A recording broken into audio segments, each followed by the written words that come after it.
नमस्कार, मैं हूं दीपाली राणा। आप देख रहे हैं कमोडिटी कॉल और बात करेंगे सबसे पहले कच्चे तेल की, क्योंकि शुरुआती तेजी के बाद कच्चे तेल में दबाव देखने को मिल रहा है। ब्रेंट और डब्ल्यूटीआई दोनों में 2-2% की गिरावट आई है। हालांकि बड़ा सवाल यह है कि ब्रेंट के मुकाबले डब्ल्यूटीआई प्रीमियम पर ट्रेड क्यों कर रहा है, क्या है कारण और कैसे रहेगी आगे क्रूड की चाल, इसी पर हम बातचीत करेंगे। साथ ही ट्रेडिंग स्ट्रैटेजीज पर रहेगा फोकस। कच्चे तेल पर बातचीत करने के लिए मेरे साथ शेर खान के रिसर्च एनालिस्ट मोहम्मद इमरान हमारे साथ हैं। ट्रेडिंग व्यू के लिए एलकेपी सिक्योरिटीज के वीपी जतिन त्रिवेदी हमारे साथ बने हुए हैं। आप दोनों का ही स्वागत है इस शो में। और जतिन त्रिवेदी भी हमारे साथ बने हुए। जतिन, आपकी राय क्या है? घरेलू बाजार में तो 10,000 के ऊपर प्राइसेस टिके हुए हैं, क्या strategy trading point of view से, क्या व्यू आपका प्राइसेस पर? दीपाली, देखिए जिस तरह से मार्केट का रिएक्शन है, कहीं ना कहीं ये क्रूड जो है वो हायर लेवल्स पे अगर सस्टेन होता है तो अभी भी अनसर्टेनिटी का माहौल जो है वो कंटिन्यूड है। जब तक ये कोई डील फाइनलाइजेशन नहीं होती तब तक क्रूड के अंदर प्रीमियम जो है वो देखते रहना मिलेगा। टेक्निकली अगर मैं देखूँ तो थोड़ा सा ओवरबॉट जरूर है। 10,400 से लेके 10,700 750 ये जो रेंज है, कहीं ना कहीं एक क्रक्स थोड़ा सा दिख रहा है जहाँ पर रेजिस्टेंस फॉर्मेशन दिख रही है। हालांकि नेक्स्ट 1 से 2 दिनों के अंदर ये फॉर्मेशन जो है वो एक या तो ब्रेकआउट या तो ब्रेकडाउन, दोनों तरीके का पॉसिबिलिटी जो ओपन है इवेंट के हिसाब से, जो बुधवार सुबह हमारे घरेलू बाजार के टाइम के हिसाब से पता चल जाएगा, इंडियन टाइम के हिसाब से। तो मैं एक्सपेक्ट कर रहा हूँ कि 10,700 के ऊपर जब तक ट्रेड करना शुरू नहीं करे क्रूड के प्राइसेस घरेलू बाजार में, तब तक यहाँ से थोड़ा सा रेजिस्टेंस ले सकता है। और लोअर एंड पर 10,000 और 9,500 ये जो इम्पोर्टेंट की सपोर्ट्स है वहां पे टेस्ट करने के लिए जा सकता है। 10,000 का लेवल तोड़ता है तो 9,500 9,400 के लेवल देखने मिलेंगे। और साथ ही साथ में डब्ल्यूटीआई भी जो है आपको 109 के नीचे ट्रेड करता हुआ दिखेगा। तो ये दोनों प्राइस एक साथ रिफ्लेक्ट करेंगे, तभी इसके अंदर ब्रेकडाउन आएगा और प्राइसेस 9,400 9,200 के रेंज में जा सकते हैं। हालांकि ये जो इवेंट है एक अनएक्सपेक्टेड रहेगा, क्योंकि किस साइड के एस्केलेशन होते हैं तो प्राइस का रिफ्लेक्शन जो है वो उसके पहले प्रिडिक्ट करना डिफिकल्ट है। लेकिन क्योंकि एक दिन का अगर जो ट्रेडिंग पॉइंट से अगर हम देखें तो ये रेंज जो मिल जाती है, तो नेक्स्ट 24 आवर्स के लिए अगर किसी को ट्रेड करना है तो शॉर्ट साइड में ट्रेड करना चाहिए।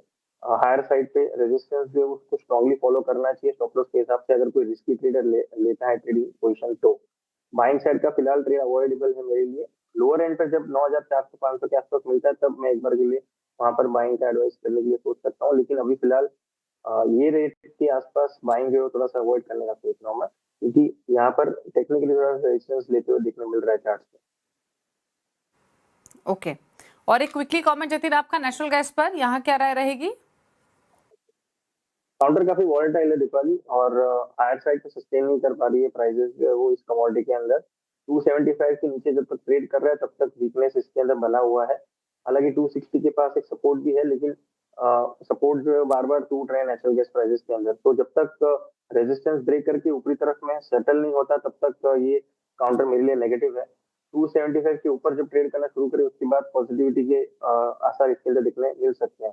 तो ट्रेडिंग वाइज 272 की रेंज में मिलता है, 270 से 272 के बीच में, तब इसके अंदर सेलिंग करने की एडवाइस रहेगी। 276 के ऊपर आपका स्टॉप लॉस रहेगा और 260 255 इस स्विंग टारगेट्स के हिसाब से यहाँ पे पोजीशन बना सकते हैं। ओके, तो ये रही राय आपके लिए नेचुरल गैस पर 267 पर फिलहाल कारोबार करते हुए। चलिए रुक रहे हैं, इसी के साथ एक ब्रेक के लिए लौटेंगे तो फोकस करनी कुछ और ट्रेडिंग स्ट्रैटेजीज पर। जतिन त्रिवेदी हमारे साथ बने हुए हैं। चल वापस आते हैं छोटे ब्रेक के बाद।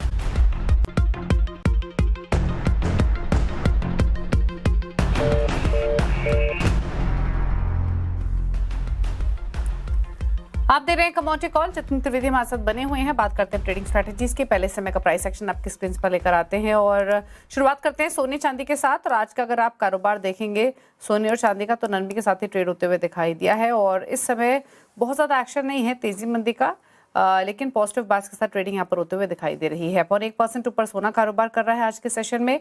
इसके अलावा सिल्वर में भी 1% के आसपास के गेंस हैं, 2,34,000 के आसपास ट्रेड कर रहा है। बेस मेटल्स में भी एल्यूमिनियम में थोड़ी बाइंग देखने को मिल रही है। कॉपर 1% मजबूत है। जिंक और लेड में भी हल्की बढ़त देखने को मिल रही है। ट्रेडिंग स्ट्रैटेजीज क्या हो सकते हैं उस पर बातचीत करते हैं। जतिन, शुरुआत आपकी ट्रेडिंग कॉल्स के साथ करेंगे, बताइए। देखिए गोल्ड सिल्वर के अंदर बाइंग मोमेंटम दिख रहा है। सुबह के सेशन में हमने देखा है कि एक पुल बैक रैली देखने मिली है। हालांकि 4700 के पास कॉमेक्स में देखने जाएंगे तो रेजिस्टेंस ले रहा है, तो थोड़ा सा डिप मिल जाए तब वहां पर बाय करना है। जब कॉमेक्स गोल्ड जो है वो 4650 4670 के रेंज में आता है तब वहां पर एमसीएक्स में मुझे लग रहा है 1,50,000 के आसपास आपको मिल जाएगा। तब वहां पे बाइंग लेना है, क्योंकि रिस्क सेंटिमेंट वहां पे फेवरेबल हो जाएगा। अपना स्टॉप लॉस जो है वो 1,00,000 48,800 के नीचे रखना है। हायर साइड पर बहुत बड़े गेन्स के लिए नहीं जाना है। 1,51,200, 1,51,300 अप्रोक्सीमेटली यहाँ पर एक रेजिस्टेंस फॉर्मेशन दिख रहा है, तो वहां पर अपना कैप रखना है। प्रॉफिट बुकिंग जोन जो है वो, क्योंकि इवेंट जो है वेडनेसडे को शिफ्ट हो चुकी है और एक दिन का जो रेंज है वो रेंज ट्रेडिंग वोलेटाइल रेंज के अंदर ट्रेड करते हुए देखने मिल सकता है। साथ ही साथ में सिल्वर के अंदर भी बाइंग मोमेंटम कंटिन्यू रह सकता है थोड़ा, जिस तरह से सुबह हमने एक मॉर्निंग सेशन में बढ़त देखी है। $70 के आसपास सिल्वर में भी यहाँ पे सपोर्ट है। कॉमेक्स के लेवल्स की अगर हम बात करें तो 68 के ऊपर जब तक ट्रेड कर रहा है तब तक यहाँ पर पॉजिटिविटी के साथ में यहाँ पे कारोबार हो सकता है।